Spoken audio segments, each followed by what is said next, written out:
Welkom, één en al. Dit is het programma Eigen Pad. Deze show bespreekt de onderwerpen van het menselijke bewustzijn, moraliteit, manipulatie, natuurwetten, het occulte en alle kwesties die de vrijheid van de mensen op aarde beïnvloeden.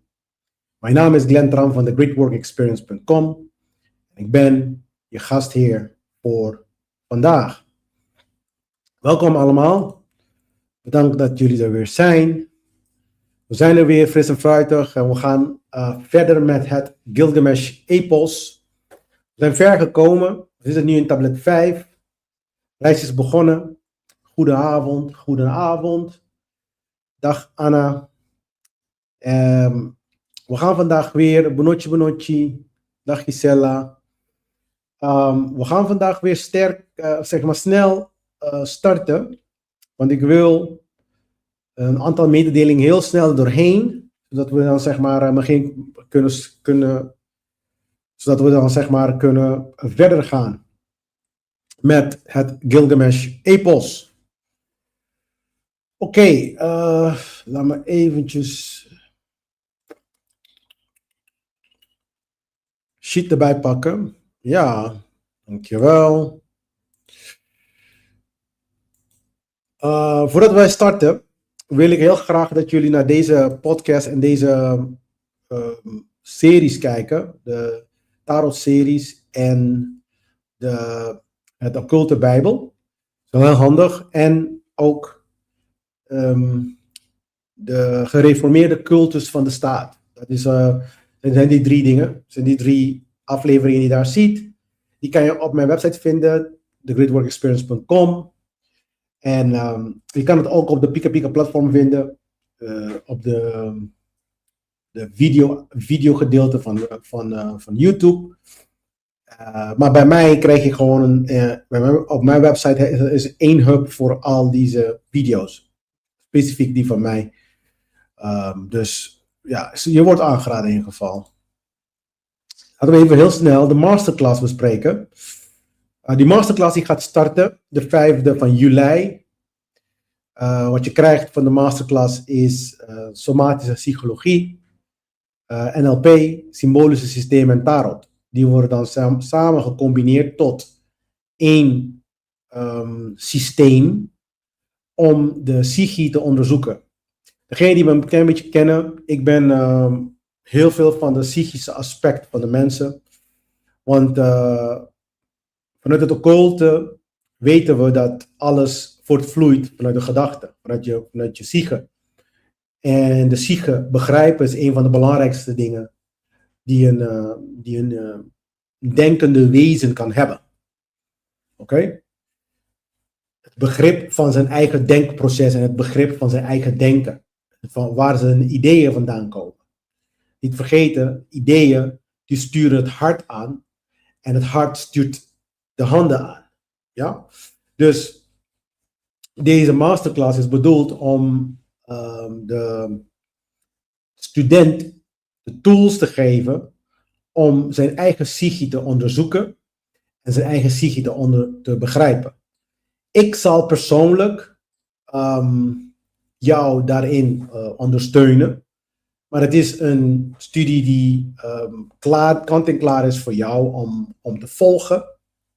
En ik zal 1 keer per maand om te beginnen jou daarmee ondersteunen. Zeg maar een videocall hebben met een groep. En dan kan je al je vragen stellen. En je zullen ook, als de student dat nodig acht, 1-op-1 videocalls hebben. Om ook voor de dingen die je niet durft te vragen in de groep, dan kan je het 1-op-1 bespreken.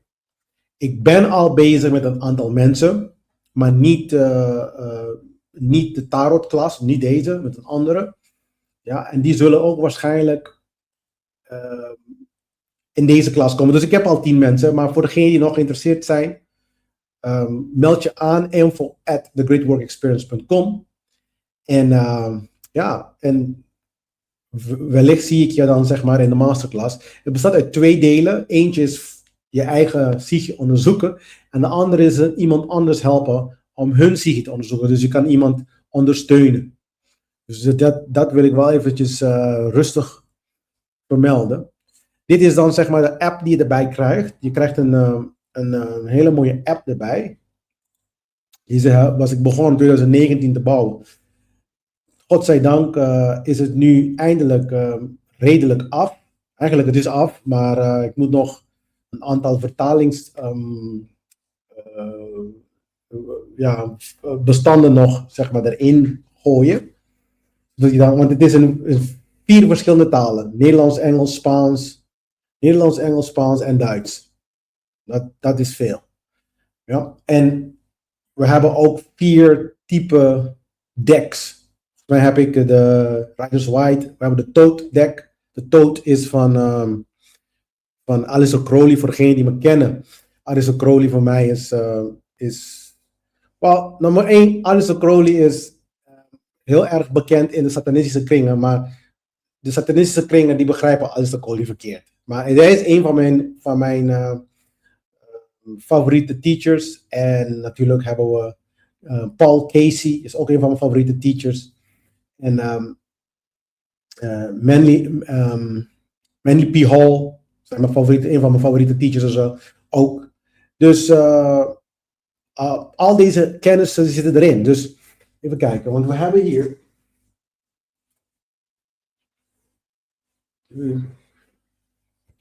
Dus deze zit erin. Ik weet niet of je dat kan zien. Dit is de Todd Deck card.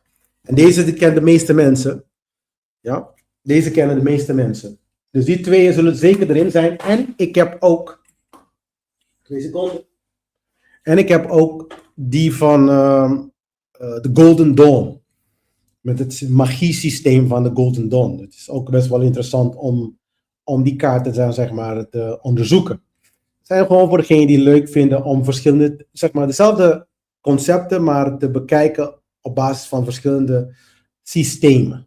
Dus het is niet alleen maar één systeem, niet alleen maar één taal. Dus het is meertalig en ook de systemen zijn ook verschillend. Dus je ziet ook daar, als je dan zeg maar over die kaart gaat, dan vertelt hij dan zeg maar de symbolieken van de kaart en aan de rechterkant komt een hele verhaal van de kaarten. Dus alle symbolieken worden besproken, et cetera. Dat gaat hand in hand met de monografieën die je gaat krijgen van de masterclass. En het wordt dan één geheel. Dus je leest je monografie, je gaat in de app. En zodoende krijg je dan zeg maar een holistische ervaring. Ook leer je ook van je eigen psyche. Nou, de yoga die is ook al gaande. Degenen die nu aanmelden, die kunnen ook meteen doorstromen. Die krijgen zeg maar, laten we even zeggen, tot 5 juli de yoga klasse gratis dan. Daar hebben we ook een aantal mensen al die yoga doen. En dus je krijgt ook een platform. De mooie van deze yoga is dat je krijgt niet alleen maar de pose. Want mensen zien de pose als een soort gymnastiek. Maar yoga is geen gymnastiek, mensen.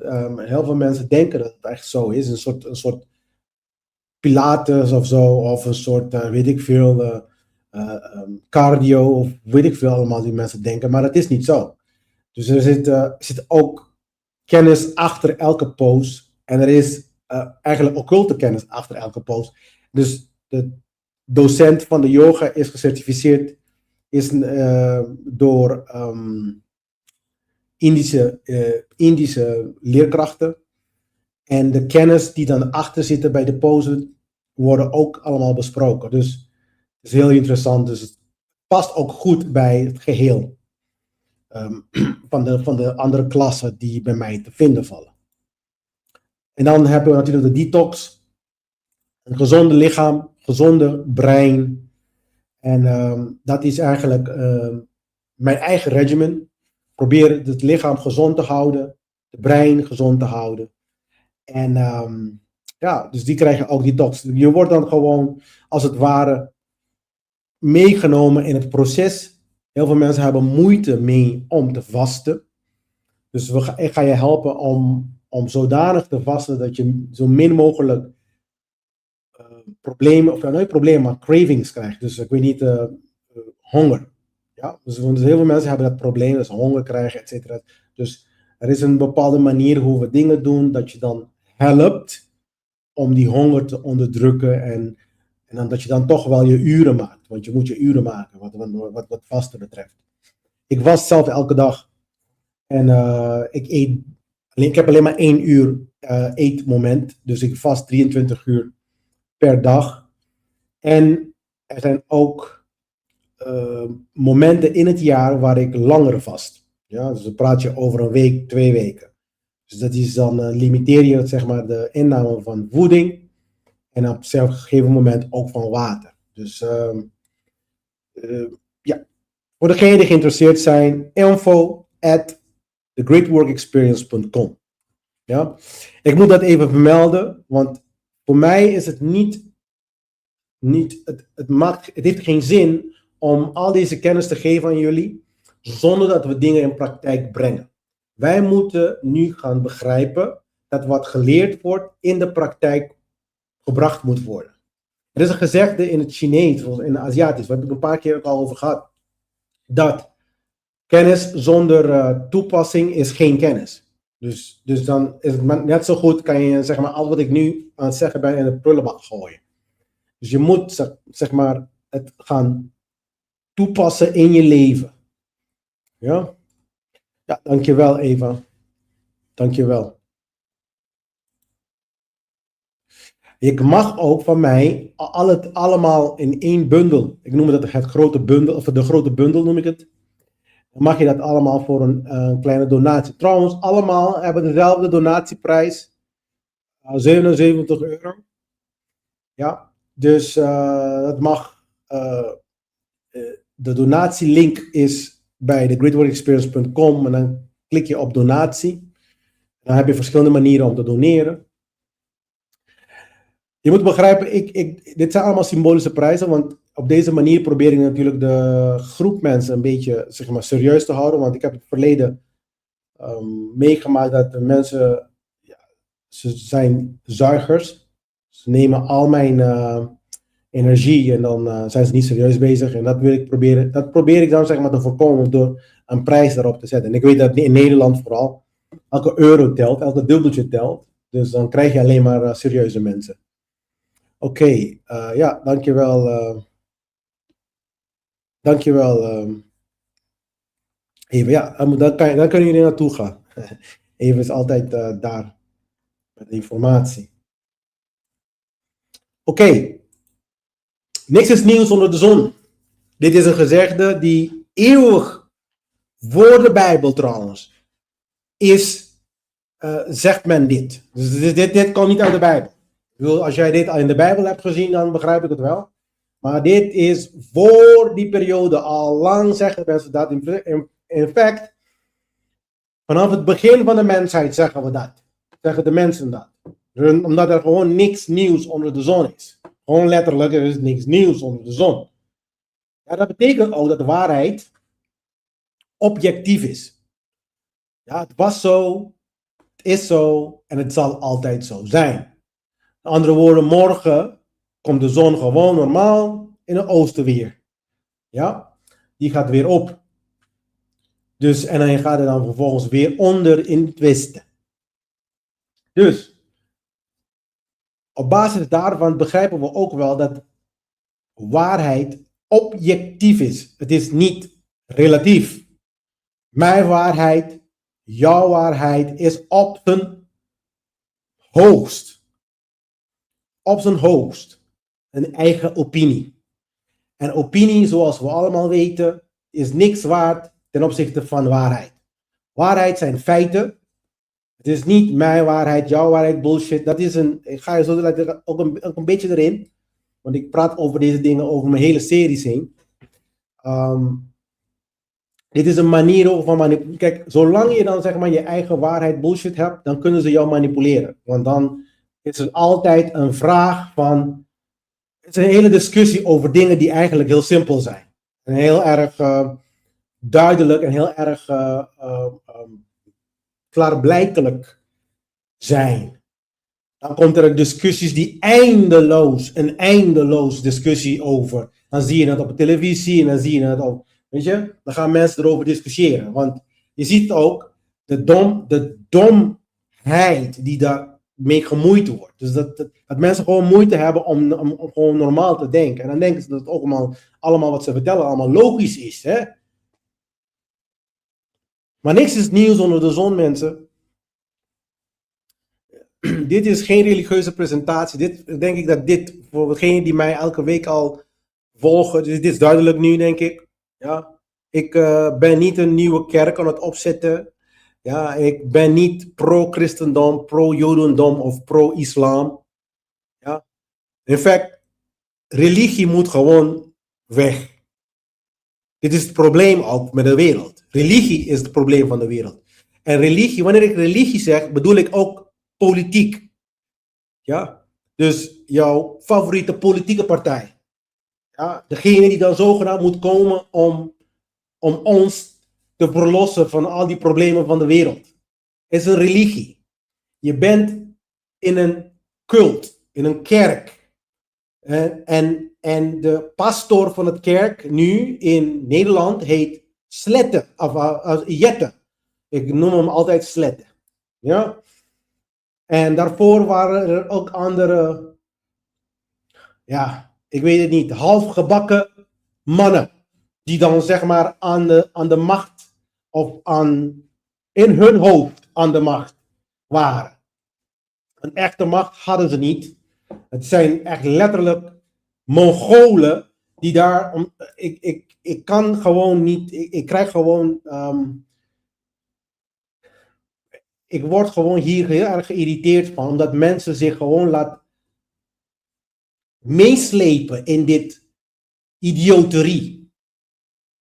Want we moeten nu gaan begrijpen dat deze dingen niet nodig zijn voor het bestaan van de mensheid. En dat wij de macht zelf in handen hebben, dat wij moraliteit moeten leren. Dus onze energie moet niet gaan in welke partij het beste is om ons slaafmeester te zijn.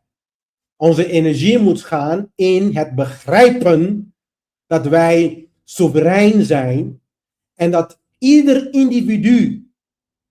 individu moet zich nu gaan moreel handelen.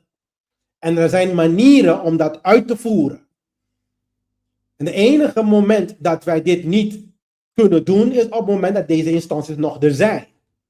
Omdat ze er zijn, krijgt de mensheid niet de kans om te groeien en te evolutioneren. Evolutie is gebaseerd op onze absolute vrijheid.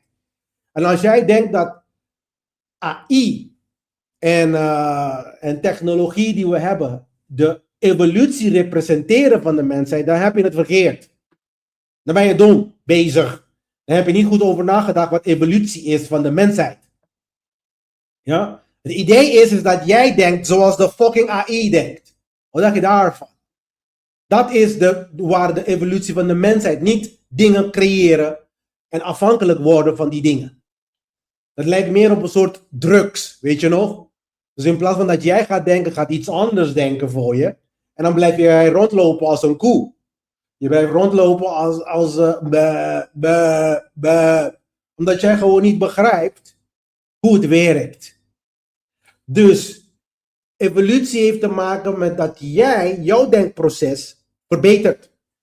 En dat jij gewoon een genie wordt. Slim. Ja, net als de AI. Misschien zelfs beter dan AI. Maar wat doen ze nu?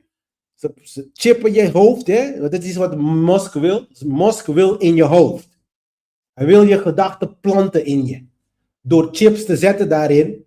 En dan stuurt hij die fucking gedachten naar je toe. En jij, zo'n domme koe, gaat het accepteren. En gaat doen wat hij zegt. Dus nu heeft één persoon macht over al het andere. En dat noemen we dan zeg maar ego op zijn hoogst niveau. Ja, dat is dan Gligamesj. Dat is wat de Gligamesj erover gaat. Maar dit is geen religieuze presentatie, alsjeblieft zeg. Dit is Mesopotamië, mensen. Dus zeg maar het verhaal die speelt zich af in Uruk. Dat is dan zeg maar de derde stipje, de derde rode stipje voor degenen die nu voor het eerst hier zijn. Uruk is net onder Babylon daar, in Sumer.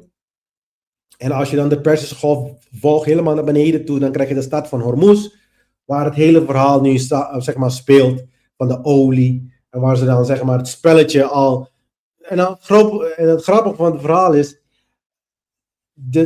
ik noem ze dan de donkere occultisten, zijn de mensen die echt aan de macht zijn. Ja? Die spelen het spel al duizenden jaren op dezelfde plek. Dat is hier, in de buurt van Mesopotamië. Daar wordt het spelletje gespeeld. Jij hebt niet je eigen gedachten. Jij hebt een judeo-christelijke gedachtegang. Als ik dat, want in het Engels zeg ik judeo-christian. Ja, dus het is een jode-christelijke gedachtegang. Ik hoop dat dat een goede vertaling is. Het is vrij vertaald. Maar ik hoop dat jullie mij begrijpen. Dus het komt uit het Midden-Oosten. Jij verwacht Jezus, dat is dan dus een Jood, die als koning zal zijn over de hele wereld. Klinkt dat überhaupt logisch? En dan gaan we weer met de fucking koning. Dus voor Nederland zou dat betekenen dat we Willem-Alexander gaan vervangen met Christus. En als je dit, met een monarchie ook nog eens een keertje. Ja, met al die dictatorschap, al die onzin. Ja, en als je dit logisch klinkt voor je, dan heb je je huiswerk niet gedaan. Dan moet je je huiswerk nog gaan doen. Dan moet je niet als een klein kind meer gaan denken. En dat is wat ik bedoel ook met evolutie. Wij moeten verzorgd worden door papa en mama. Ja? Papa is links en de linkse partijen. En mama zijn de rechtse partijen. Het is altijd links en rechts, altijd verdeeldheid. Dat kan in principe religie heel goed doen. Religie en politiek doen dat heel vaak. Verdeeldheid geldt ook. Ja? De bedoeling is om verdeeldheid te genereren en te creëren. Waardoor er nooit eenheid gecreëerd kan worden. Dus wat gaan we vandaag bespreken? We gaan de reis. Ja. Eigenlijk zeg maar, de reis heeft je hier gebracht. Dus we gaan de confrontatie met Humbaba gaan we bespreken. Het dier heet Humbaba. Een hele aparte naam. Ja, we gaan het verhaal een beetje bespreken. Het verhaal van tablet 5. Ja, is kort. De angst, wat is angst in werkelijkheid? Die gaan we bespreken. En hoe ontstaat projectie? Heel vaak je angsten zijn op basis van jouw eigen projectie. En dan waarom illusies grenzen beschermen. En hoe je eigen monster wordt opgebouwd. En wat gebeurt er als jij niet de reis neemt? En aan het moment van doorbraak. Dan gaan we, dit soort dingen zijn de onderwerpen van vandaag. En dus ik hoop dat jullie van gaan genieten. Dus dit vraag ik elke week. Wat als jij niet bent wie je denkt dat je bent? Laat me het even zelfs anders zeggen. 90% als het niet meer is van jouw gedachten, die waren geprogrammeerd door een ander. Ja? Dus andere mensen hebben de gedachtegang, dus je hebt nooit de tijd gehad om jouw eigen software, wat ik dan noem je brein, ja, dus je software, te verfijnen. We kunnen niet, en het is natuurlijk een beetje logisch om tot deze conclusie te komen, 100% je eigen gedachten hebben. Dus altijd, je hebt dingen gehoord van op het nieuws, of bij mij, of bij een ander.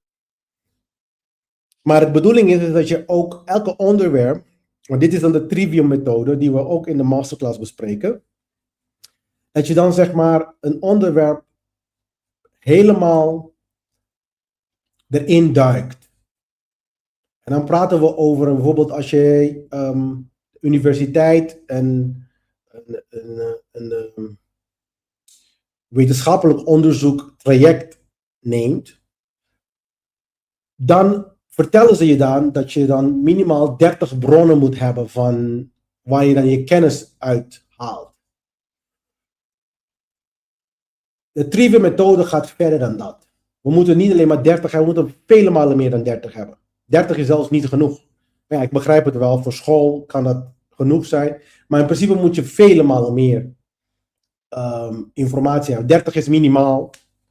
Maar we praten letterlijk over, je moet eigenlijk qua bronnen, ik zou zelf zeggen minimaal 100. En dan betekent dat je bijvoorbeeld, als het 100 boeken betekent, dan betekent dat het 100 boeken zijn. Of 100 boeken samen met artikelen. Maar de bronnen moeten minimaal 100 zijn. En we moeten echt letterlijk richting de 1000 gaan. Per onderwerp. Om echt een onderwerp goed te doorzoeken. En goed, zodat je dan goede informatie hebt. En dat je dat onderwerp ook van allerlei soorten invalshoeken bekijkt. Dus wie je bent, heel vaak, als jij niet de tijd hebt genomen om onderwerpen en dingen van het leven, die normaal moet zijn, die moeten geweten zijn in het volk. Als jij niet tijd hebt genomen om jezelf een mens te maken, want het zijn informatie die je nodig hebt om een normaal mens te zijn. Ja? Mensen kijken mij schuin als ik tegen hun zeg dat wij regering, religie en geldsystemen eruit weg moeten. Maar dat is de normaal. Wat wij nu leven is niet normaal. En ze kijken mij schuin. Kijken van, what the fuck, Glenn? Hoe bedoel je nou? We kunnen niet leven zonder deze dingen. Hoe dan? Ja? Jouw tekortkoming van het begrijpen betekent niet dat dit het is. Dat dit voor eeuwig door moet gaan ook zelf. Want zoals heel veel mensen denken echt dat dit voor eeuwig door moet gaan. Voor degene aan de macht is dit natuurlijk hartstikke lekker.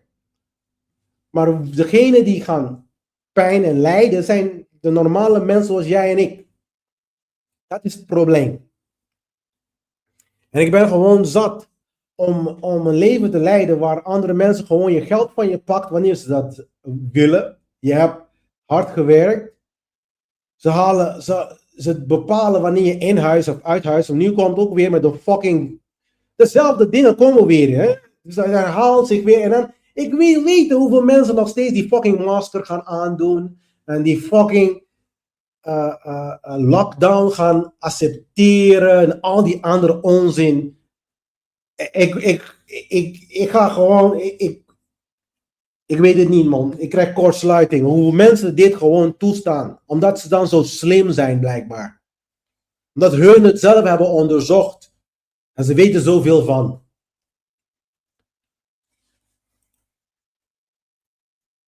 Ga je vertellen, jongen. Als jij gewoon zelf gezond bent. Ja, dan kan al deze dingen jou niks doen. Ik ben al 20 jaar. En dat bedoel ik ook met de virus corona bullshit. Ja? Ben ik doorheen gegaan. Ik ben niet ziek geworden, mensen. Je moet gewoon voor jezelf begrijpen hoe je lichaam werkt.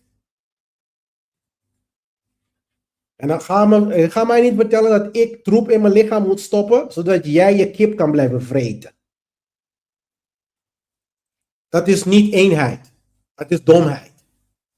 Dus jij wil jezelf helemaal naar de malle moeren. Je wil dood, want je haat jezelf. Je begrijpt niet dat je voor jezelf moet zorgen. Je haat jezelf.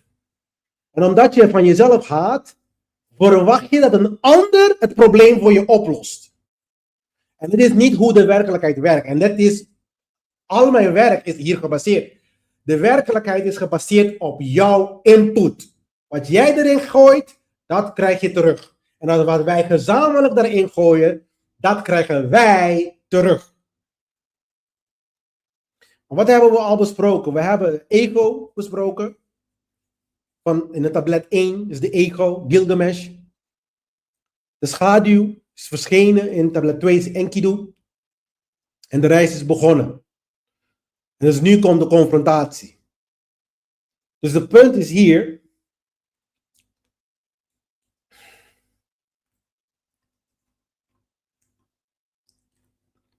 De punt is hier het reis. Je moet het reis nemen. Ik heb vorige week gehad dat als je het reis niet neemt, bewust neemt, dan word je geforceerd om het te nemen. Bijvoorbeeld, wat we nu continu krijgen als volk, is een test.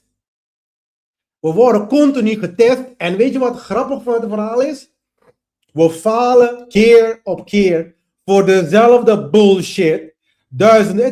Het is alsof wij in de kleuterschool zitten. Letterlijk kleuterschool. Dit is niet, we zitten niet bij de hogere wiskunde. We zijn de laagste en de laagste van het fucking universum. De domste wezens die kunnen denken eigenlijk. Ik vraag me af als we überhaupt denken. Dat is niet eens denken. Dat is gewoon prikkeltjes in je hersenen krijgen of zo. Mensen denken gewoon niet. Ze hebben capaciteit en de potentie om te denken. Maar men denkt niet. Ze zijn aan de bodem van net boven het dierenrijk. Net boven de dierensoort.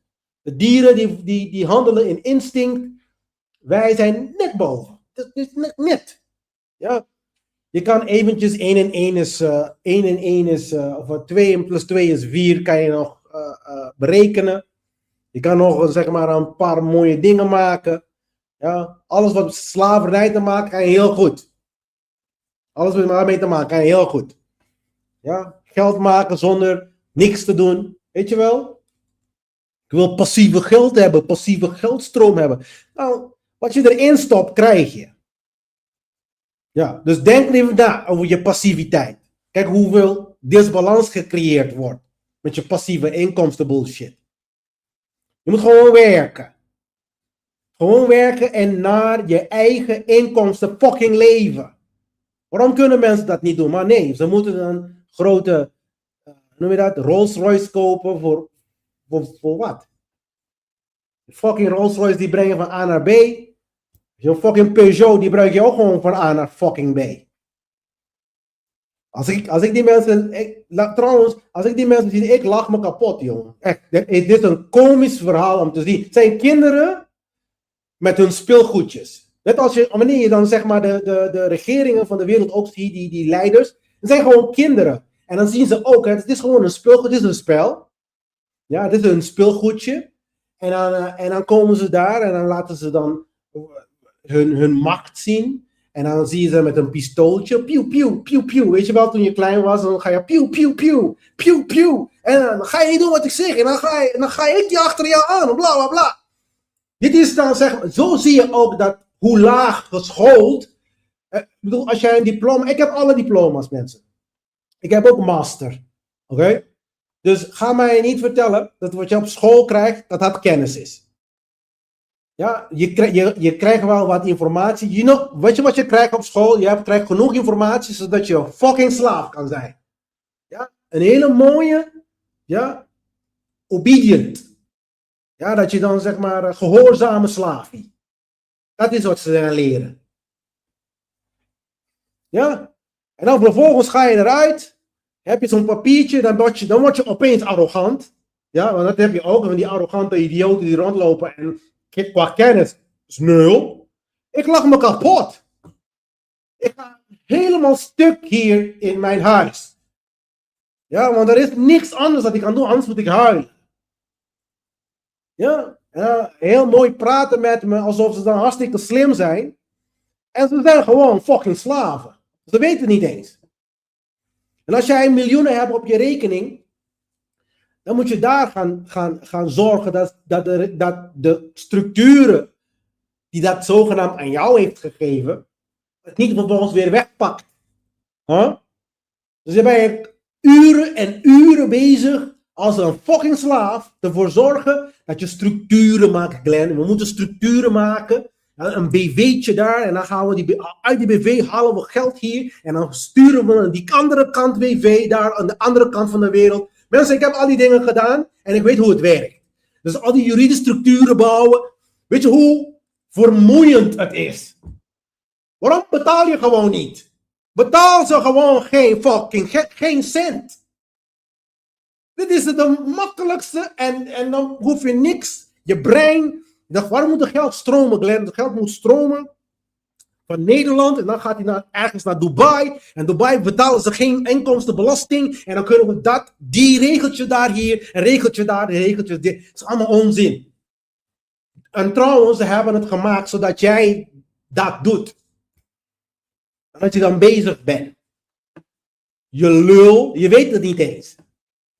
En dan denk jij, ik ben hartstikke slim. Maar hartstikke slim, Glenn. Hartstikke slim ben ik.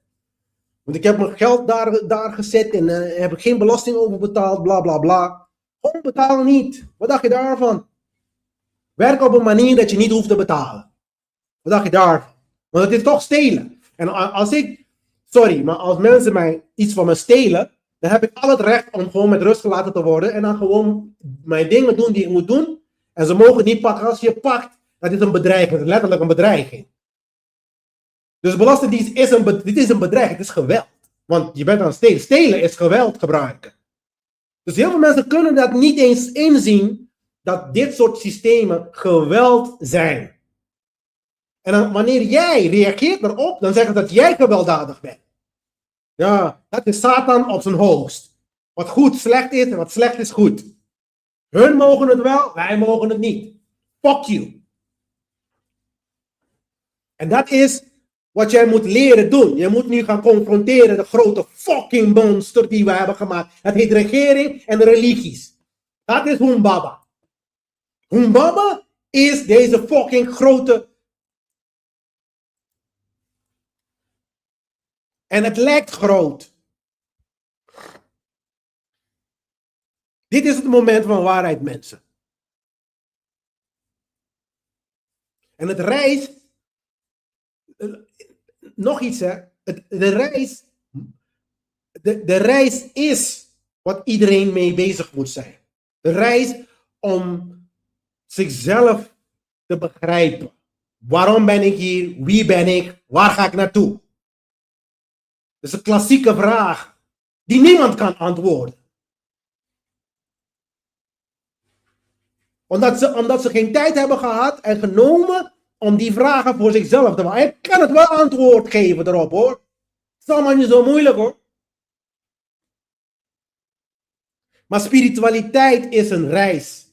Waarin je alle geloofssystemen, dus die reis die je ingaat, is om alle geloofssystemen, zeg maar, onder een vergrootglas te zetten. Geloof je in politiek? Zet hem onder een vergrootglas. Kunnen we dan zonder? Dat is dan de vraag die je moet vragen en stellen aan jezelf. Kunnen we zonder? Ik ga jou vertellen, we kunnen zonder, maar jij moet die reis gaan doen, zodat jij voor je fucking zelf kan concluderen. Want als ik jou 100 jaar lang ga vertellen dat dit zo is, dan geloof je me niet. Dan zeg je, ja, het kan niet, Glenn, want we moeten een systeem hebben van slavernij, maar we kunnen niet leven zonder elkaar te stelen. Dat is wat je tegen mij zegt. En dan, je begrijpt wel dat ik kortsluiting krijg hiervoor. Ik krijg gewoon kortsluiting. Dus de vraag is, hebben we deze systemen nodig om te leven? Al deze geloofssystemen. Politiek is een geloofssysteem. Heel veel mensen begrijpen dat niet. Het is niet gebaseerd op wetenschap. Niks van die bullshit. Als je de Tweede Kamer ziet en de Eerste Kamer, het lijkt op een fucking kerk. Voor degene die niet naar een Pinksteren gemeente gaat. Ik ben naar een katholieke kerk gegaan, Pinksteren gemeente en al die fucking denominaties die allemaal fucking duivel zijn. Je gaat naar de grotto, ja, en je gaat naar de kerk. De enige wat anders is, zijn de mensen. Er zijn een andere groep mensen. De ene groep met de andere groep zijn anders. De denkwijze is anders, dezelfde. De corrupte denkwijze, dezelfde. Dus wat hebben de satanisten en de christenen en de islamen en de joden in hetzelfde? Wat hebben ze hetzelfde? Ze hebben dezelfde satanische slaven-ideeën die weg moeten van onze slavensamenleving. Ja? Religie is iemand anders heeft een geloofssysteem voor ons bedacht. Het is hetzelfde als regeringen ook. Hun bepalen de regels, toch? Hun bepalen wat er gedaan moet worden. Hetzelfde als religie. Als je dan zeg maar een fucking christen bent, een islam of een joden. Ja, andere religie bestaat in de fucking wereld. Het is gewoon een mens. Die hebben een bepaald aantal fucking regels op papier gezet. En dan vervolgens degenen die dom genoeg zijn om die dingen te gaan volgen. En in plaats van die dingen zeg maar onder vergrootglas te zetten. En gewoon troep eruit halen. En dingen die daadwerkelijk bruikbaar zijn in je leven te gebruiken. En dingen die niet bruikbaar zijn, gewoon weg te gooien.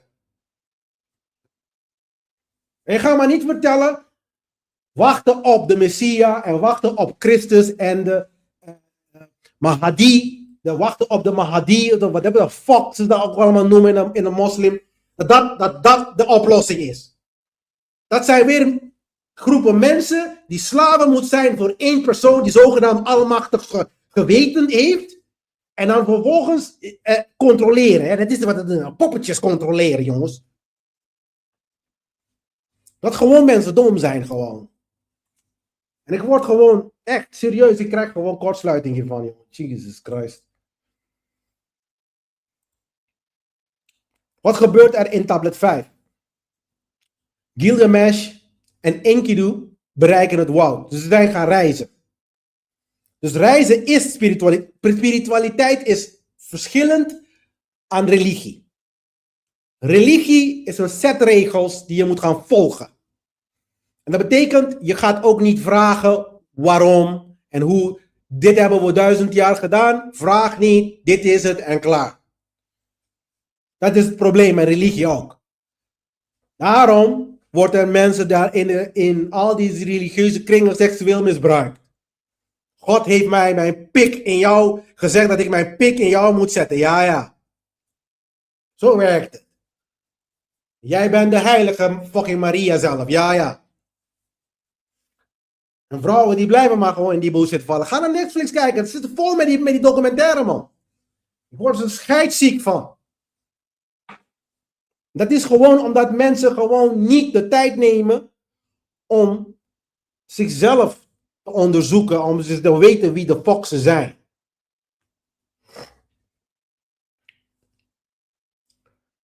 Dit is dan de spiritualiteit, de reis. Je moet een reis maken. Je wordt beproefd. Er is een test. Voor degenen die niet begrijpen, de hand fucking virus is weer een fucking test.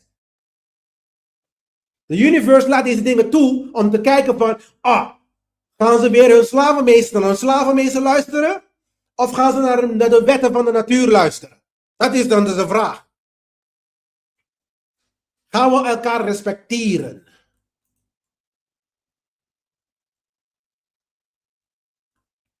Krijg hier een bericht dat Jehovah-getuigen in Spanje niet eens meer hun geloof mogen uitoefenen. Godzijdank. Heel eerlijk. Dat is maar waar over de hele wereld. Gewoon het hele geloofssysteem weghalen. Niemand mag uitvoeren die bullshit. Iedereen moet denken nu.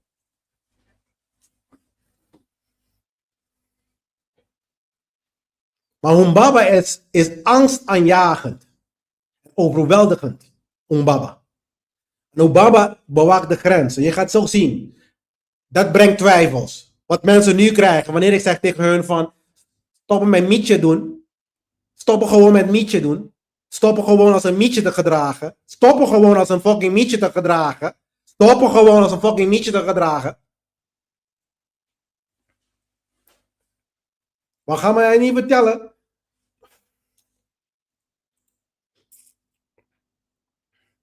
Dus Humbaba lijkt onoverwinnelijk. Net als de regering, de religies en de grote religies. Ze lijken allemaal zo machtig, jongen. Oh, wat macht hebben ze. Ze hebben al die tanks en al die drones en al die hoe noem je dat? Tanks en drones en vliegtuigen en pistolen en geweren. Piu, piu, piu, piu, piu, piu, piu, piu, piu, piu, piu, piu, piu, piu. Het is kleine kinderen gewoon. Maar vervolgens vernietigen ze alles. Er is niks. Laat me even zo vertellen. Als jij gewoon de hele fucking wereld nukt. Ja. Een atoombom erop gooit en iedereen is gewoon dood. Er is geen koninkrijk om te regeren, mensen. Idioten. En laat me even vertellen. Mijn kind van 10 jaar, toen hij 10 jaar was. is tot die conclusie gekomen. Ja, maar als we zo blijven doorgaan met vechten en iedereen dood vermoord, ja, er is dan geen mensen om over te regeren. Dat is een boodschap voor de, zeg maar, de regeerders van de wereld. Een kind van 10 jaar is met die conclusie gekomen.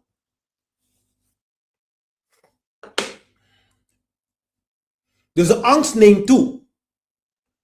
De realiteit wordt vervormd natuurlijk, want Umbaba is groot. Het is de grote monster die je daarachter ziet. En het lijkt... Dat is het verhaal van David en Goliath. Ja?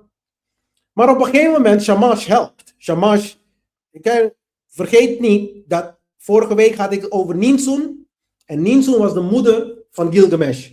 En die heeft gebeden naar de goden, in dit geval Shamash. En Shamash gevraagd om Gilgamesh te beschermen en te helpen. Ja? Want Umbaba is door de goden zelf, dit is een hele belangrijke punt van het hele verhaal, is door de goden zelf in de oerwoud gezet. Om de oerwoud te beschermen. Ja? Dus, en Gilgamesh kon niet, zeg maar, Umbaba overwinnen, of winnen van Umbaba, als Shamash niet ertussen is gekomen. Dus Shamash, die heeft de wind beweegd, de hogere kosmische orde, dus grijpt dan in. En op basis daarvan is de doorbraak gekomen. Ja? Dus de goden, in dit geval Shamash, die zag dat Gilgamesh en Enkidu moedig genoeg waren, ja, om er tegenin te gaan. En toen heeft ze besloten om te helpen. En dat is ook heel bijzonder hier, want ik heb daar in aanhalingsteken 12 gezet. 12 winden is dan gestuurd om Umbaba te verslaan. 12 winden. Ja? Vergeet niet dat we hebben gesproken over de nummer 12 in de serie van de Bijbel ook. Hier komt de 12 weer naar voren. 4000 jaar voor de Bijbel geschreven was. Oké? Dus je gaat me niet vertellen dat de Bijbel uit de lucht is gevallen door God zelf. Dit zijn gewoon mensen in die regio van Mesopotamië, die hadden dezelfde gedachtegangen, die hebben dezelfde scholen gehad. Er waren dezelfde tradities daar langs in de buurt. Dus die dingen zijn voor hun niet raar. De cultuur wordt gebruikt sowieso om al deze boeken te schrijven. Dat is toch logisch? Als iemand nu een boek schrijft, hij probeert iets uit te drukken en een les over te brengen. Ja. Als ik weet het niet, de woordgebruik op basis van de cultuur en op basis van de gewoontes van een cultuur. Zo worden die teksten geschreven, zodat dat cultuur het kan begrijpen. Toch? Het is allemaal geen rakettenwetenschap. Dus de 12 winden, die verwijzen weer naar de 12 zodiacs. De 12 maanden van het jaar. De 12 constellaties, waar de zon doorheen gaat elk jaar. De 12 Olympiërs, de 12 apostelen, de 12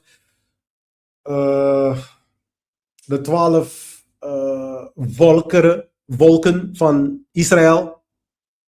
De 12 imams. De 12 Neteru van Egypte. De 12 werken van Hercules. Ja. Dit is een mooie, de 12 hersenzenuwen. Dat is een hele mooie biologische echo. Dus 24 uur is 12 plus 12. Dat is de pad van de zon. We zijn daaraan verbonden, mensen. Dat is de echte wet. De natuur. Ik heb laatst gewoon een gesprek met iemand gehad en zeg van, heb je niet gemerkt dat ons leven gewoon letterlijk, ook al wil je het niet, het wordt gewoon beheerd door de zon.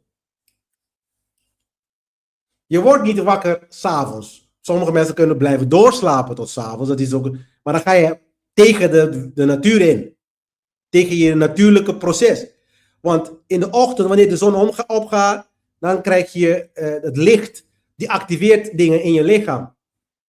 Vooral voor donkere mensen. Melanin en dat soort dingen. Ja, de derde oog, wat we dan het derde oog noemen.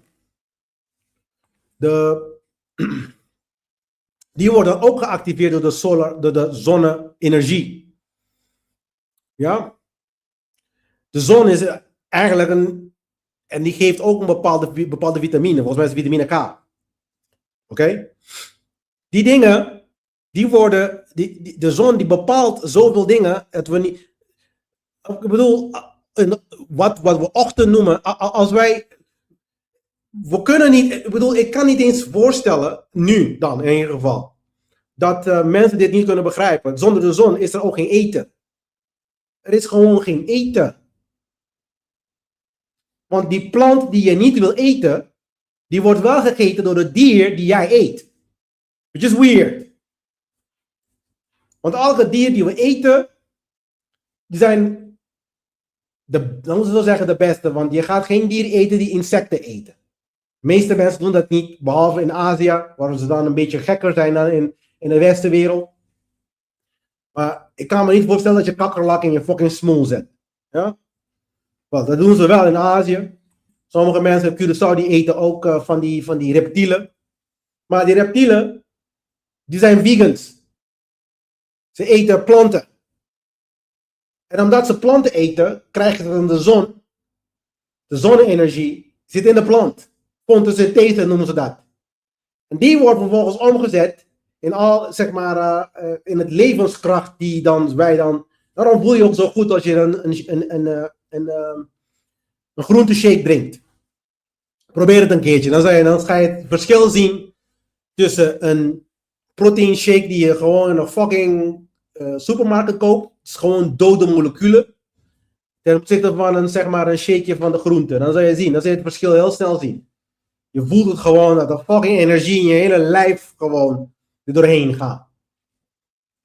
Dus in ieder geval de 12. Dit betekent dat er de Neterus, de 12 natuurwetten, de 12, wat ze dan ook noemen de archangels, de hogere machten, even zo zeggen, die moest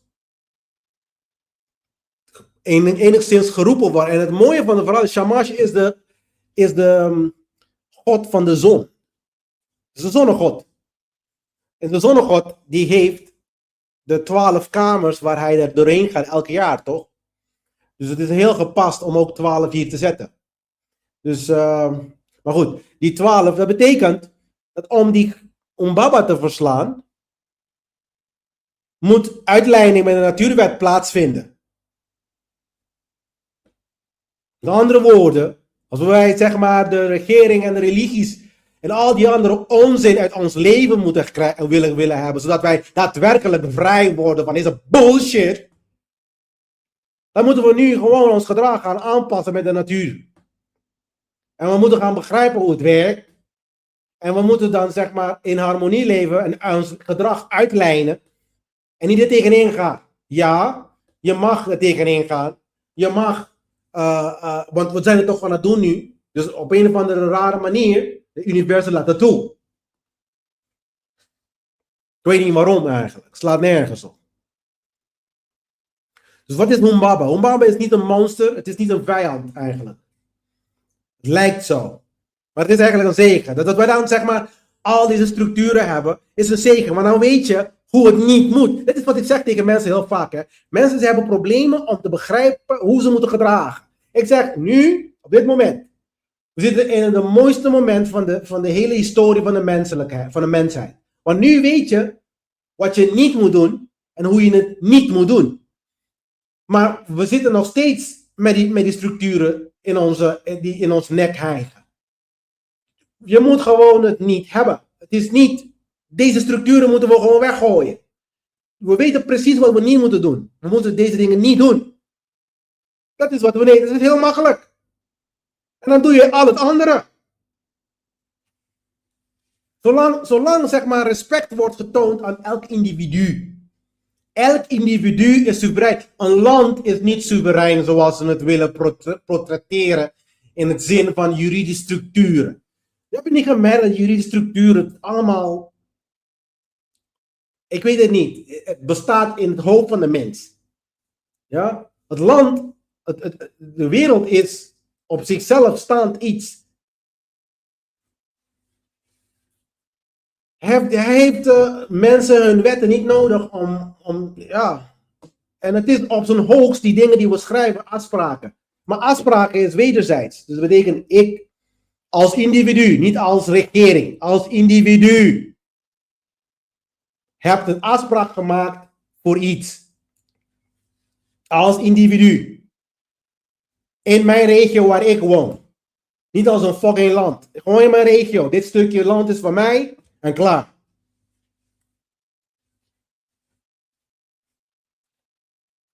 Humbaba is geprojecteerde angst, beschermde grens, vervormde perceptie. Dus we zien deze angstjagende monster, dat we dan regering noemen, religies en geldsystemen. We denken dat hij heel machtig is en dat het alles is in het leven. Dat we dat allemaal de hoogste respect moeten tonen of zo. Je moet erop spugen.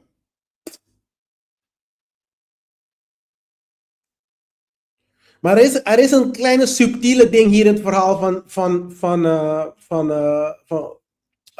van Gilgamesh. Omdat Humbaba ook een wachter is van de woud. Dus als je dat dieper gaat kijken, hij is ook een wachter van het woud. En die ook door de goden daar gezet heeft. De goden heeft het daar gezet, Humbaba. Ja? Dus dat betekent ook dat niet elke grens vijandig is. Sommige grenzen beschermt hogere orde. En dit is iets dat heel veel tradities niet durven te bespreken. Sommige grenzen moet je niet er doorheen. Er zijn dingen die gezet worden om in principe dat bepaalt als het ware zeg maar de grens tussen zeg maar de hele doel van de wetten van de natuur is dat wij samen kunnen leven. En dat wij gezamenlijk even vrij kunnen zijn. En gezamenlijk alles kunnen hebben. Dus ik bedoel, alles bedoel ik eten. Als je dan over levensbehoeften hebt. Eten, onderdak, transport, genezing. Ja, want als er natuurlijk maloten zijn in de samenleving die nog steeds, nadat wij vrij zijn, nog steeds vlees eten. Dat zou je hoogwaarschijnlijk hebben. Dan worden ze ziek en dan moeten ze dan ook toegang hebben tot genezing, totdat ze dan fucking leren. Ja. Dus, maar sommige grenzen moeten gewoon beschermd worden. Dat is dan. De vraag is dus, is dit angst of is dit een grens die respecteerd moet worden?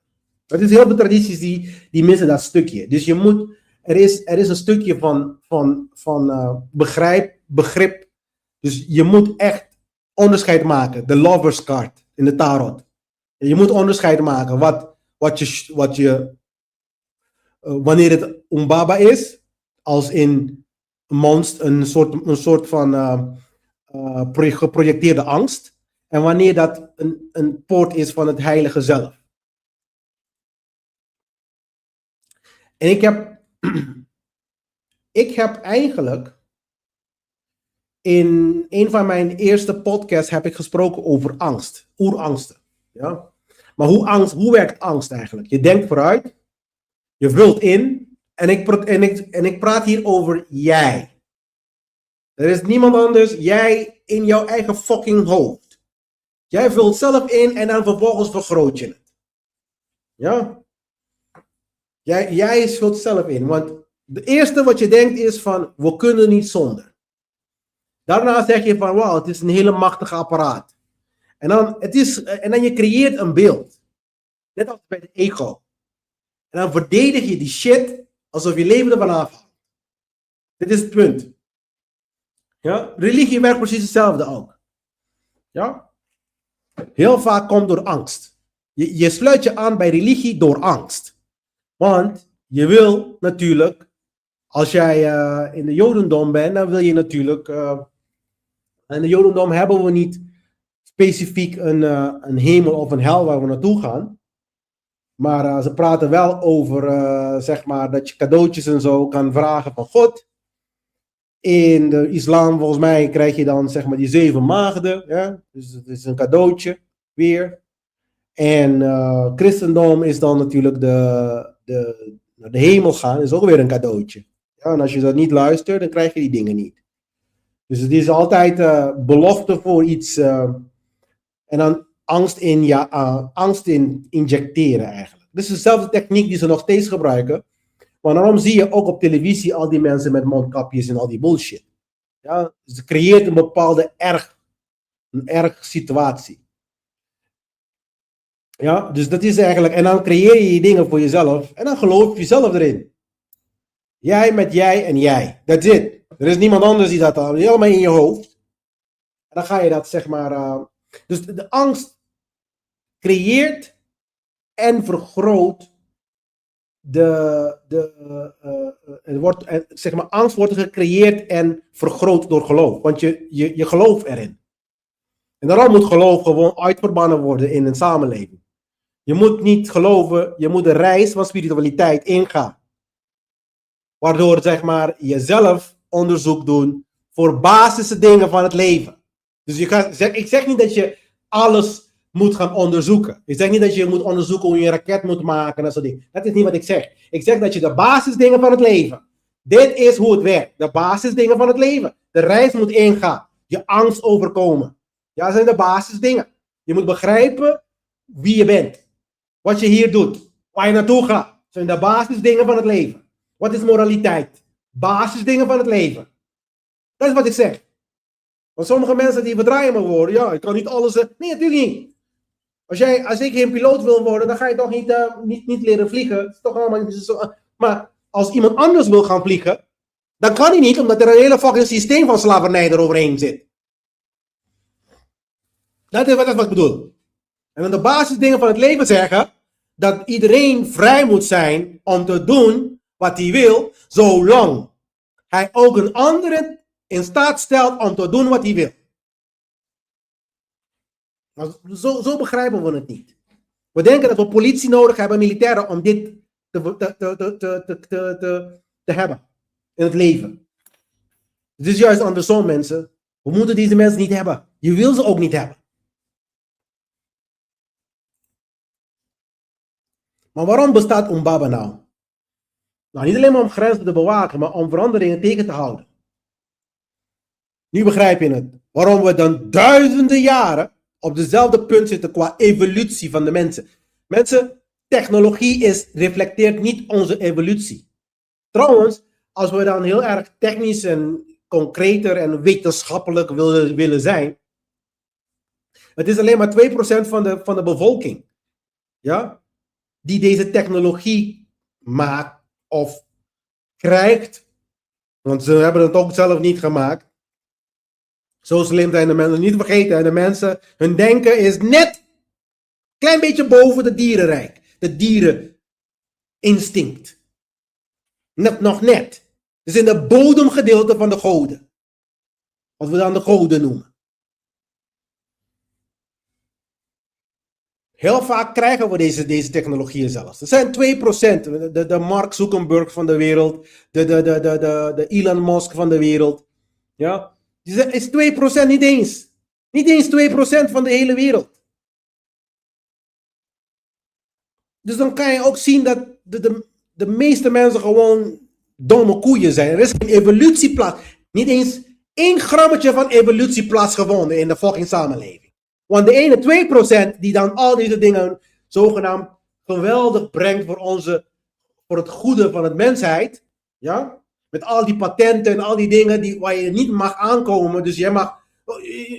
We zijn zo geweldig, we kunnen raketten maken. Maar ik wil ook een raket maken. Kan ik het maken?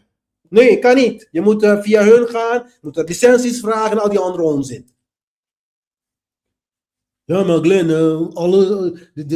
de lucht moet allemaal gecontroleerd. Ja, want het kan ook gedecentraliseerd zijn.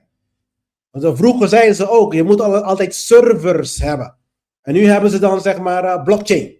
Ja, gedecentraliseerd. We hoeven allemaal niks centraals te hebben. We kunnen ook op basis van gedecentraliseerd alles bereiken. En geloof me, als ik weet dat er daarboven een raket is, dan ga ik daar echt niet mijn raket erop schieten hoor. Zodat die kapot gaat.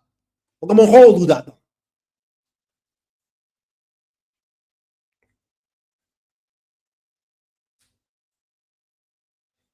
Dus het is een illusie. Illusie heeft een functie.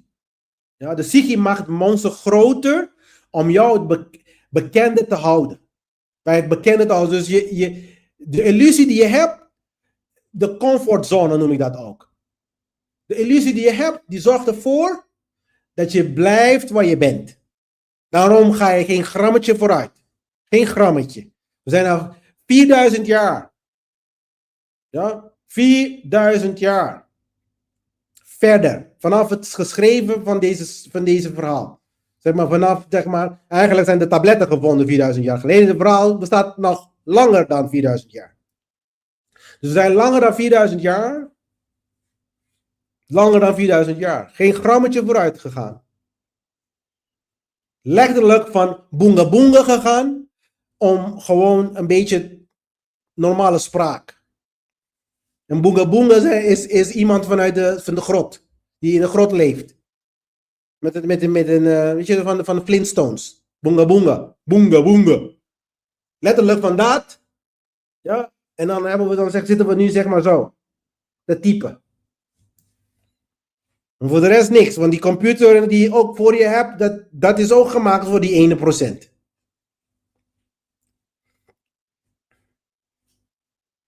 Maar soms beschermd wordt zeg maar waarheid beschermd waar je niet klaar voor bent. Heel veel mensen zijn niet klaar voor deze boodschap. Man. Ik weet het. Want op basis van de terugkoppeling die ik soms krijg, dan weet ik het. Dan weet ik het. Het is gewoon vreselijk. Hoe vast we zitten gewoon. In onze eigen kots.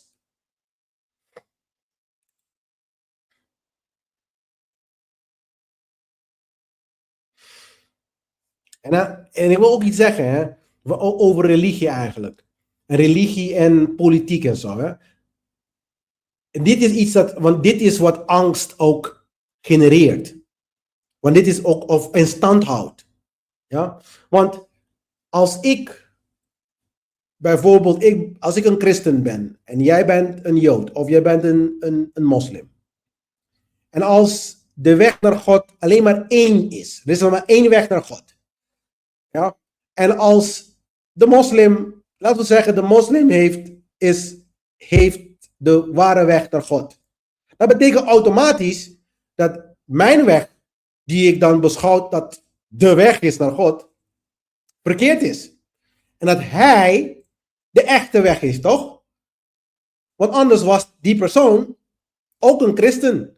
Dus in zijn hoofd, hij heeft gelijk en jij heeft geen gelijk. En andersom precies hetzelfde. Je zie je ook christenen die lopen rond. Ja, we moeten Christus hebben, maar anders komen we niet naar God. Wie zegt dat? Dat is nummer 1.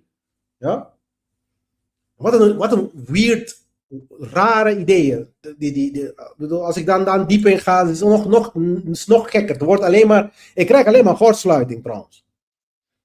Maar ik kan wel begrijpen, want ik was daar. Totdat ik dan genezen werd van deze kanker. Want het is een kanker. Voor de brein.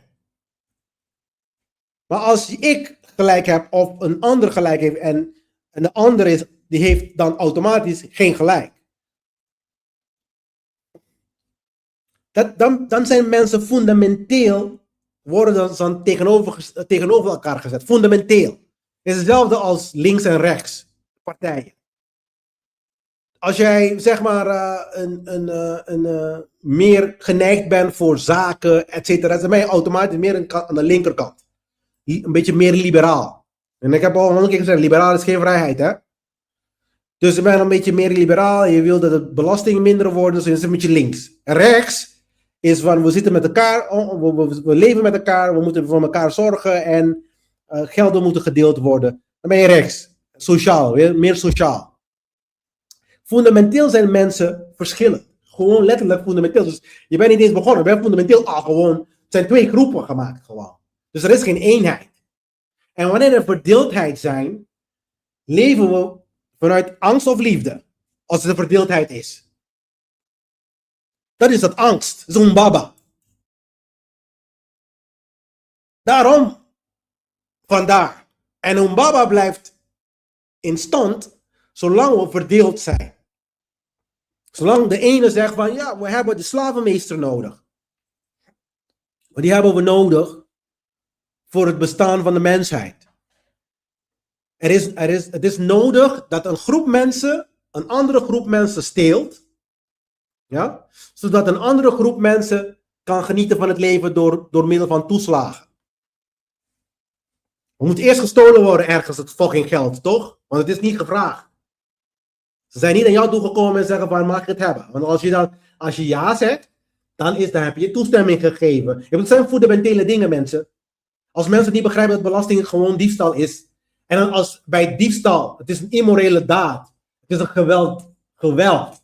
Het is stelen. Stelen is net als iemand binnenkomt in je huis en je pakt je fucking spullen. Het is geweld. Stelen is geweld. Stelen is geweld. Stelen is geweld. Belastingdienst is stelen. Stelen is geweld.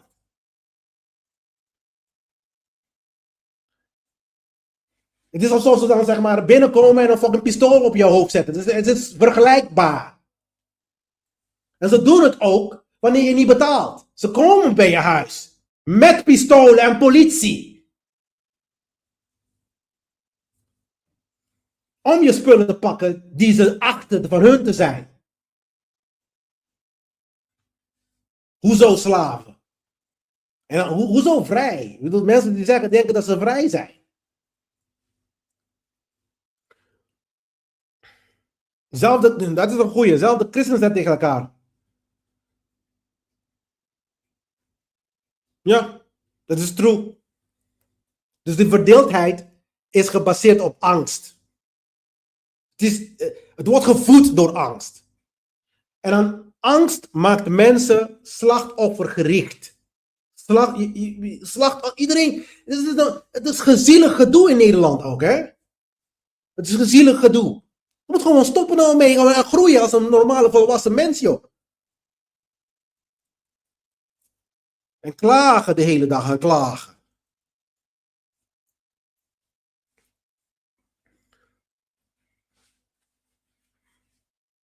Dus waar zie je dit? We kunnen vanuit angst, mensen, vanuit angst nooit echte vrijheid bereiken. Nooit. Het moet uit liefde. Men moet nu eens worden en zijn dat elk individu een vrije wezen is. Niet alleen maar jij. Want zelfs als jij... Weet je wat ik ook grappig vind? De slavenmeesters zijn ook slaven. Want ze zijn slaven van hun angst. Je bent een angstig persoon als jij denkt dat je een ander moet controleren. De reden waarom je anderen wil controleren, omdat je bang bent. Voor wat die persoon potentieel kan doen, want die heeft niks gedaan. Dus stoppen nou gewoon. Waar zijn we mee bezig? Weet je hoe dom je bent als je een slavenmeester bent? Weet je hoe dom je bent als jij in de regering werkt of in enige andere zin van het woord, zeg maar, deze slavenstructuren ondersteunt? Omdat je gewoon deze dingen niet begrijpt.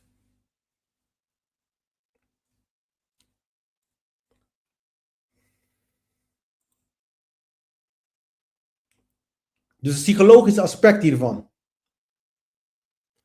Uitstelgedrag. Vermijden van gesprekken. Dat heb ik heel vaak. Mensen vermijden gesprekken. Met mij heel vaak ook trouwens. Maar dan komen ze met een bullshit. En als ik dan een paar vragen stel. En dan is het vraag te veel denkwerk. Dan zie je ook gewoon de chip. Dan zie je gewoon, zeg maar, een soort van wolkjes er uit een hoofd komen. Dan kan je net zo goed, kan ik het editen. Letterlijk editen in mijn video editor. Ja, die wolkjes, het is te veel, Glenn. Vermijden daarvan.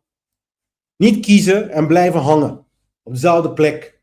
100 jaar later ben je gewoon zelf. Dus, mensen op Curaçao ook, man. Je gaat op Curaçao 20 jaar later en de mensen zijn precies hetzelfde, doen precies hetzelfde. Ze denken precies hetzelfde onzin. Ja? Ze zijn geen grammetje vooruit gegaan. Of niet eens in hun denkwijze. Laat staan in de dingen die ze bereiken in het leven. Mensen, het heeft te maken met jezelf, hoor. Het heeft niks te maken met waar je bent in de wereld. Veranderen voelt te groot voor die mensen. Wat gebeurt er als jij niet verandert? Dus als wij deze dingen blijven houden. Ja. En als wij deze. Daarom zeg ik ook altijd, hè, als wij deze regeringen en religie en zo dingen. Als we deze dingen blijven houden. Dan gaat angst erger worden. Je wordt meer en meer angstjagend. Ja, ja wel, ik heb altijd gezegd dat deze mensen zijn. Inderdaad, er zit geen alfaman in de politiek. Ik vraag me dat ook af even. Dat is een goeie. Vraag me af wie überhaupt mannen zijn. Maar goed. En dan laat je dan zeg maar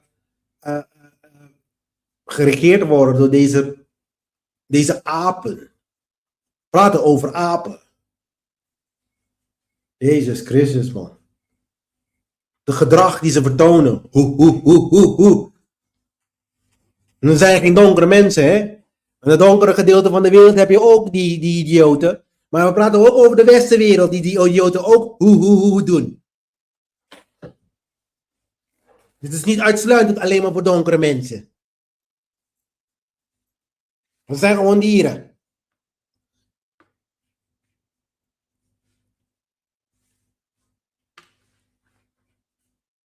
Dus de angst komt in lagen ook, hè. Als je blijft waar we zijn, als we niet vooruit te pruimen zijn, dat betekent als we niet begrijpen dat we deze dingen weg moeten, dit gaat gebeuren.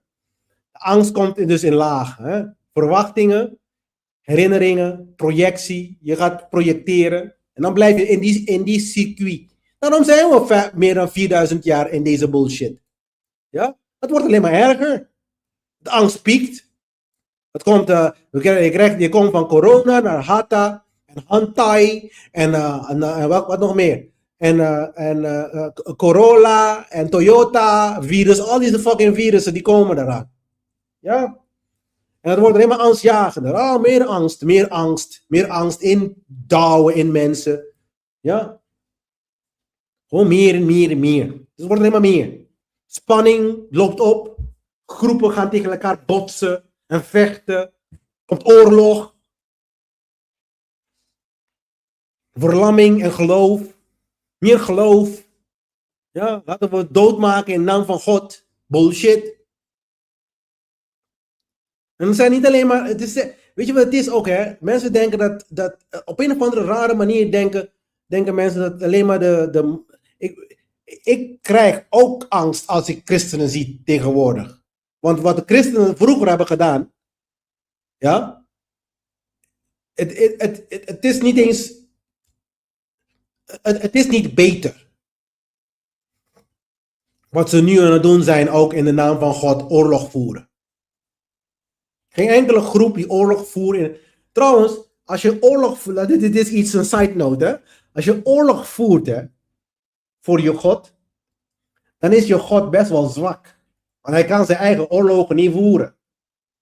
Dus ik zou zeggen, denk even over na, over dit zinnetje. Misschien moet je die God niet aanbidden, wanneer je dan, zeg maar, voor hem, zeg maar, andere mensen moet gaan vermoorden. Dat is wel grappig, hè? Er zit een regeltje, gij zal niet vermoorden. En dan vervolgens, dezelfde God die zegt tegen jou, ga maar lekker oorlog voeren. En steel vooral de buit die achtergelaten wordt. Steel vooral, steel. En dan vandaag tot de dag van vandaag, mensen stelen elkaar. Omdat God het heeft gezegd. En dan vragen we ons zelf af, waarom kunnen we niet een vredige leven op aarde genereren en creëren? Omdat er nog steeds mensen denken die heel erg slaven zijn van hun angst. Van hun baba. Angstig. Ze zijn angst.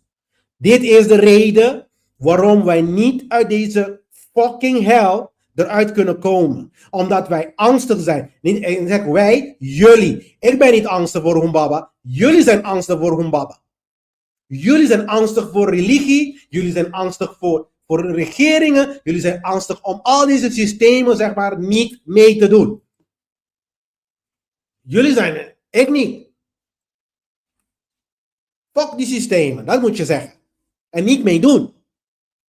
En begin, zeg maar, moreel te zijn. Begin gewoon te lopen de manier hoe je moet lopen. Ja, er zijn geen extra christenen. Ja, dat geloof ik ook best wel, hoor. Het zijn neppe christenen. Al die christenen zijn neppe christenen. Ze begrijpen niet wat de christelijke figuur überhaupt inhoudt. Vind ik ook allemaal zo weird.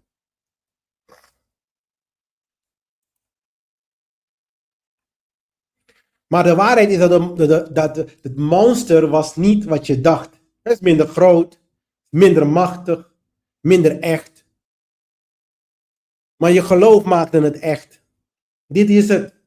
Mensen, dit is het. Maar hier begint de diepere vraag. Heeft Gilgamesh alleen angst overwonnen? Want ik zeg ook, hè, als we dan klaar zijn met het hele serie, met alle tabletten, zijn 12 tabletten, zijn met tablet 5. Ja? Gilgamesh heeft Umbaba overwonnen en daarna gaat hij dan op zoek naar onsterfelijkheid, maar op de ego-versie. De onsterfelijkheid van het lichaam. Ja? Dus eigenlijk is de verhaal van Gilgamesh een verhaal van falen. Dat zie je ook, hè, als je in de ego. Dit is een les voor de mensheid al meer dan 4000 jaar geleden. De ego, als je op basis van de ego handelt in de wereld, je gaat verliezen. Dat is door de wet van het universum, die ook invloed heeft op jouw leven. Dat is wat wij denken. Wij denken dat we dan vrij zijn van deze dingen. Dat willen de donkere occultisten heel graag. Ik weet het. Maar dit is de uitkomst. De ego uiteindelijk gaat verliezen. Je krijgt niet de onsterfelijkheid die je dan zo graag wil hebben.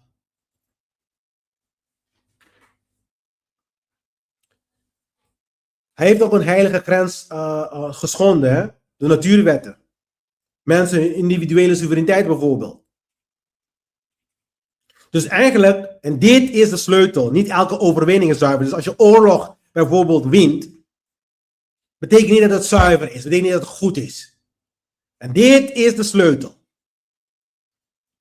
Betekent niet dat je recht had over. Soms laat het universum dingen toe om jou een les te leren. En de vraag is, leer je die fucking les? We draaien ook dezelfde cassettebandjes van angsten, herinneringen en overtuigingen op in ons hoofd. Die programmering moeten we doorbreken en opnieuw opbouwen. Dit doe je in 1 dag. Ja, ik begrijp niet dat je dat bedoelt 1 dag, Eva. Want 1 dag, ik denk niet dat je de programmering, dit is Eva, die stuurt dan zeg maar een bericht. Hij zegt van dat de meeste mensen hebben dezelfde geloofssystemen eigenlijk, als ik dat mag samenvatten. Overtuigingen die in hun hoofd draaien, continu, die ze zichzelf projecteren en groter maken. En dan zegt hij van daarna dat het in 1 dag, dit doe je in 1 dag. Het doorbreken daarvan. Ik denk dat de mensen, ik zou wel willen dat ze in 1 dag kunnen breken, Eva. Heel eerlijk gezegd, ik denk niet dat het in 1 dag gebroken kan worden. Heel eerlijk.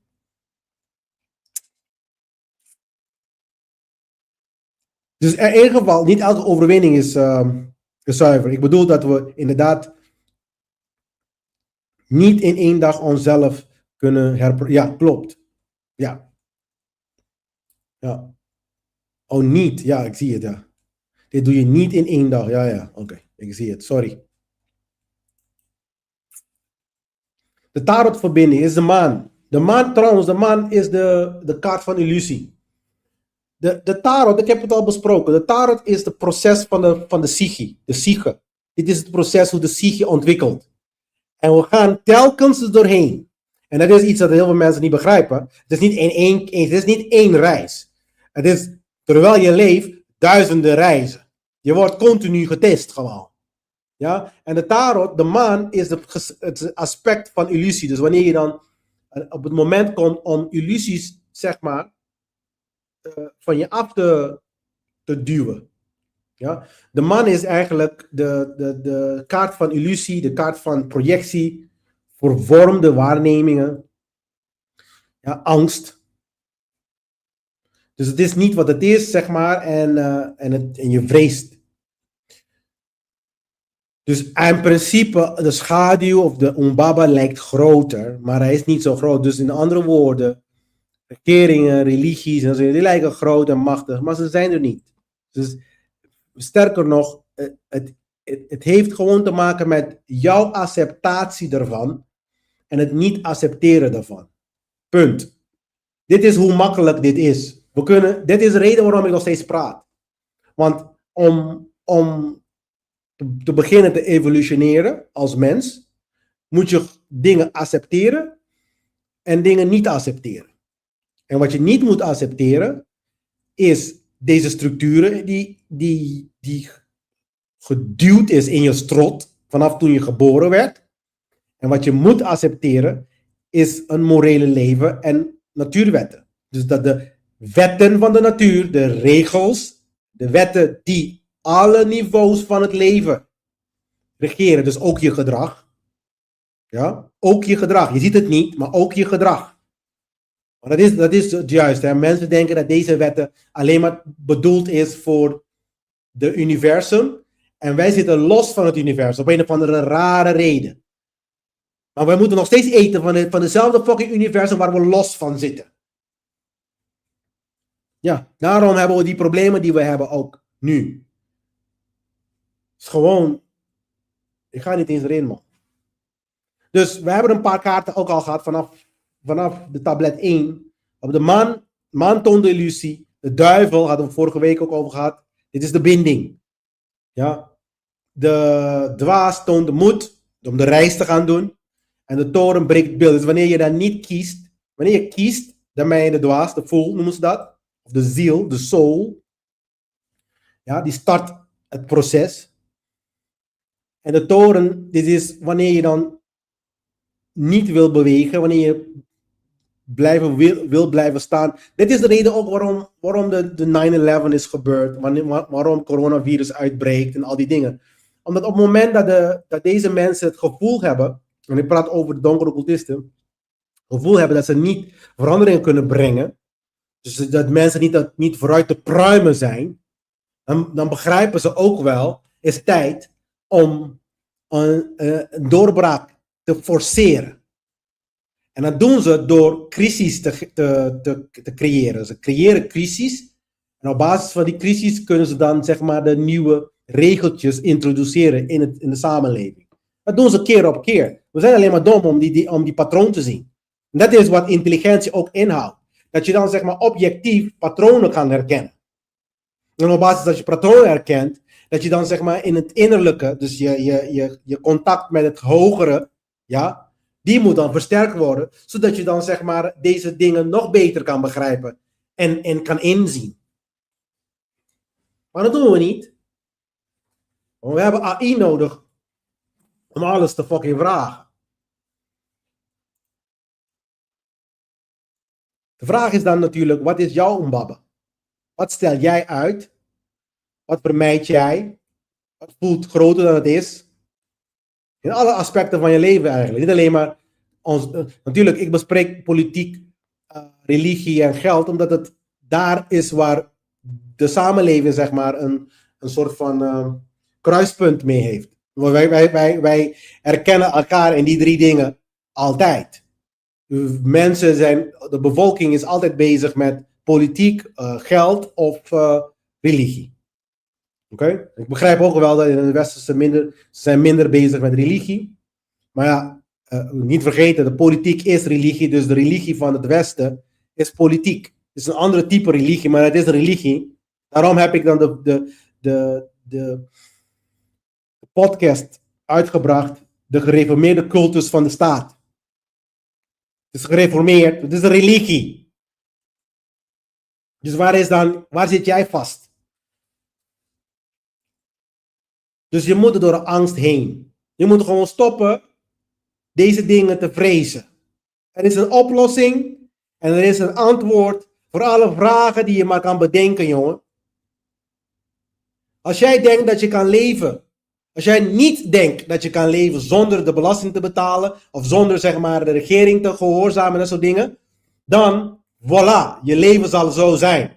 En als jij zegt van nee, fuck die shit, ik neem dit niet aan, ik ga dat niet doen, we gaan niet op deze manier in samenleving in, dan ga je dan zeg maar iets aan doen. En dan zal je zien dat er oplossingen komen overal.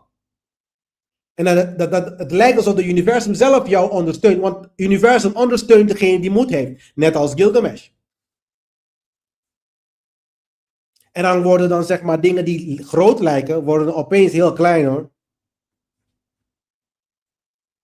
Maar ik wil dat je ook zelf afvraagt, wat noem ik angst? Ja, terwijl het eigenlijk een heilige grens is. En wat noem ik een grens, terwijl het eigenlijk alleen een angst is. Dus dit is de sleutel eigenlijk. Dit is echt een hele belangrijke sleutel in dit hele presentatie. Het zijn grenzen die niet overschreden moeten worden. Mensen doden is een grens die je niet moet overschrijden. Dat is een grens, individualiteit, soevereiniteit van elk individu. Over de hele wereld.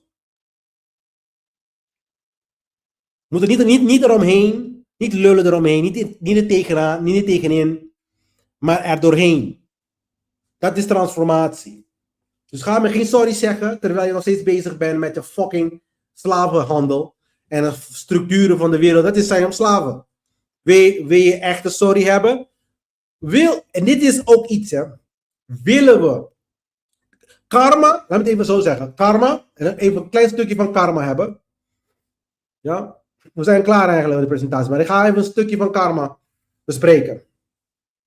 Karma is, zoals ze letterlijk zeggen, karma is een bitch. Ja? Het komt eraan. Wat je zaait, zal je oosten. En ik begrijp ook wel dat de donkere occultisten begrijpen wel dat er een soort karma te wachten staan. Want ze hebben al deze dingen in beweging gebracht. Inclusief slavernij daarvoor. Iedereen medeplichtig gemaakt. Ja? Een hele complexe structuur gecreëerd. Zodat...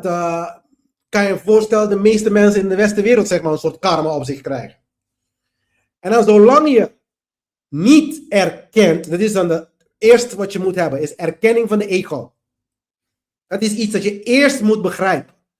Ego erkennen, de schaduw, met je schaduw durf te kijken en durf te confronteren. Dat is dan zeg maar begrijpen dat slavernij in al zijn vormen niet acceptabel is in de wereld. Punt. Blanke mensen die zijn ook slaven. Ze denken alleen maar dat ze vrij zijn. Dat heeft niks te maken met de wereld. Het heeft gewoon te maken met domheid van mensen. Ja? Maar we moeten eerst begrijpen wat slavernij is überhaupt. Want men begrijpt dat niet eens. Dan moet je dan zeg maar één kunnen zien, je ego. Waarom moet je dan zeg maar blijven stelen bij een ander, zodat jij jezelf in leven kan houden? Er is genoeg voor iedereen. Op het moment dat je gaat stelen, dan zit je al in angst. Dan zit je al in het gedachtegang al in schaarste. Want anders ga je niet stelen. Als jij in je gedachten begrijpt dat er genoeg is voor iedereen, dan ga je niet stelen. Ja, begrijp dat. Als je dat eerst gaat begrijpen. En dan begint de reis. Want dit is wat het universum ons geeft. Het geeft ons continu de kans als persoon en collectief om de reis te maken. Dat betekent om te leren van onze vroegere fouten die we hebben gedaan. Van de onzin die we hebben gedaan in ons leven. Ja? Wat gebeurt er nu? Laatste 9/11 coronavirus, al die bullshit. Wat is er gebeurd? We zijn nog meer slaaf geworden. Daarom zeg ik, als je niks doet, wordt het erger en erger en erger. Ja? Totdat je nou zegt, en dat is het hem juist, de ego, die houdt je vast. Want om Veel mensen, ik loop rond in Nederland ook. Ik vraag, denken jullie dat jullie nu slavernij hoe noem je dat, onderhouden zijn? Dus echt maar slavernij aan het ondersteunen zijn. De meeste mensen zullen nee zeggen. Maar uit liefde vertel ik jullie dit. Ja? Jullie zijn nog steeds, de meeste mensen zijn nog steeds slavernij aan het ondersteunen. De huidige generatie in Nederland. Ja? Het hele idee al, dat je dan Bonaire Nederland noemt, geeft aan wat in je hoofd gaat. Jij denkt echt dat die dingen van jou zijn. En dat jij recht hebt op. Dat is de ego. Je hebt jezelf die bullshit verteld. En je gelooft het. Je brengt het over naar andere Mongolen. Die geloven het ook. En dan vervolgens creëer je karma voor jezelf, joh. En karma gaat niet weg. Dus karma gaat niet zomaar weg. Karma gaat weg. En dit is de sleutel. Wat ik hier ook heb besproken. Daarom bespreek ik dit. Dit is de sleutel. Want het is angstig. Het lijkt angstig. Om te genezen van dit soort dingen. Om te zeggen van nee tegen dit soort dingen. Het lijkt angstig. Ja, iedereen gaat door dezelfde Humbaba monster heen, hoor. Als jij het zeg maar wil leren en transformeren. Als je wil. Want dat is ook een hele goede wil. Veel mensen willen niet eens. Goed zo, Glenn. Ik ben een slaaf. Andere mensen zijn slaven. Ik niet, hoor. Andere mensen. Ja. Dus ik vind het goed genoeg.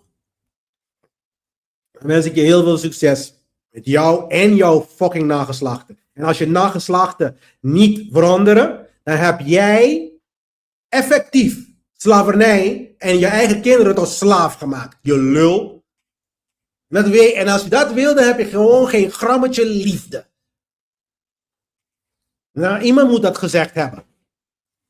Iemand moet je zeggen, zodat je mij begrijpt. Want als ik dan zeg maar het niet zeg, dan blijft iedereen doen. En dat is la la land voor iedereen hier. Iedereen blijft gewoon lekker een leven leiden alsof niks aan de hand is. Alsof mijn neus bloeit. Dus we willen gewoon. Ik wil niemand beledigen. Maar ik wil wel feitelijk zijn. We moeten wel gewoon begrijpen dat slavernij nog steeds er is. Dat is de first fucking eerste wat we moeten begrijpen. Dan vervolgens moet je inzien dat jouw gedrag dit heeft veroorzaakt. En dan vervolgens komt genezing. Wanneer je stopt dit bullshit te doen. Want we gaan eerst stoppen. En dan pas gaat karma weg. Karma gaat, zolang deze structuren zijn, gaat karma nergens naartoe. Dat is, wij hebben in onze hoofd, ja, hier hebben we dan zeg maar zogenaamd onszelf verteld, dat op een of andere rare reden, dat als wij sorry zeggen, dat alles weggepoetst wordt. Of als we geld krijgen überhaupt, dat alles weggepoetst wordt. Even anders zeggen. Karma gaat niet weg als geld gegeven wordt ook.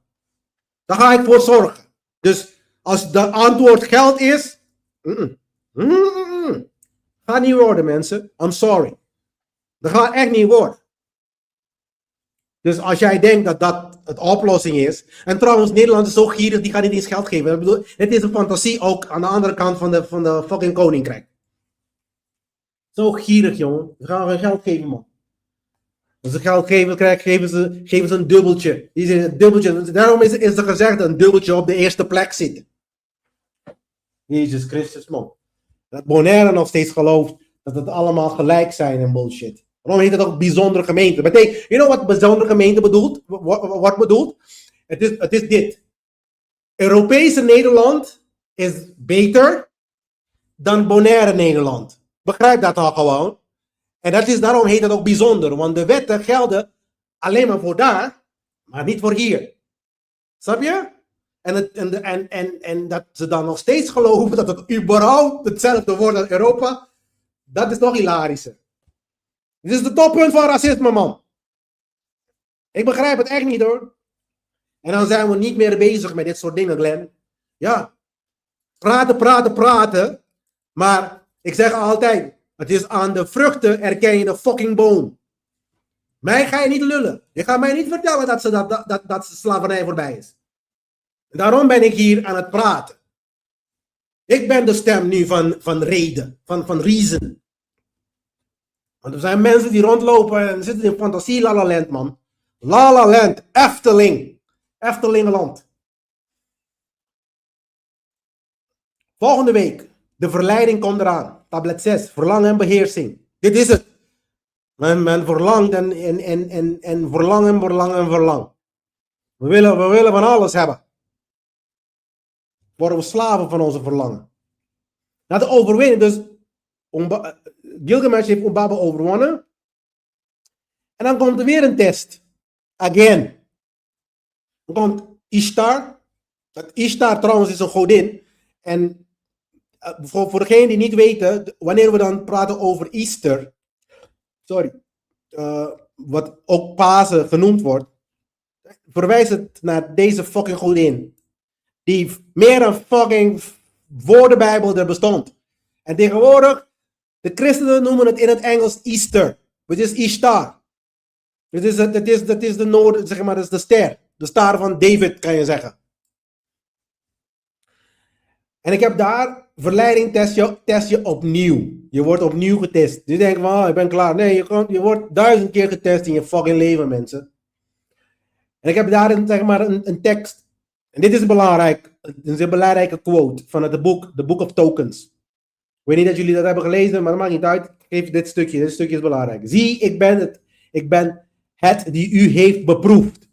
Dat betekent het universum beproeft de mensheid. Zijn we klaar voor echte wijsheid of zijn we nog steeds als koeien aan het rond idioterieën en pieuw, pieuw, pieuw, pieuw, pieuw, pieuw, pieuw, pieuw, pieuw, pieuw, pieuw. Oh, laten we daar die stelen en dit doen. Zie, ik ben het die u heeft beproefd. Met veel, onderstrepen veel, subtiele test. Wijs zijt gij, als u weet dat de subtiele slang van verzoeking in waarheid de gezalfde is, die u tot bevrijding brengt. Dus het is een zegen. Alles wat we meemaken is een zegen. Het is een test. Vraag is, ga je die test, gaan we slagen of gaan we weer nog steeds naar fucking meer dan 4000 jaar zijn we aan het falen als mensheid. Meer dan fucking 4000 jaar. Ik ben hier teruggekomen met nog steeds dezelfde bullshit. Aan het falen en falen en falen. Omdat we gewoon Mongolen zijn. Hier is het. Het is een proef. Wees slim een keertje. 1 keertje in je leven. Het is voor jezelf hoor. Maar goed. Zoals ik altijd zeg. Anu kemne tef. 6. En Maat. Ik hoop dat jullie een leuke presentatie hebben gehad. Tot de volgende week mensen. Tot ziens.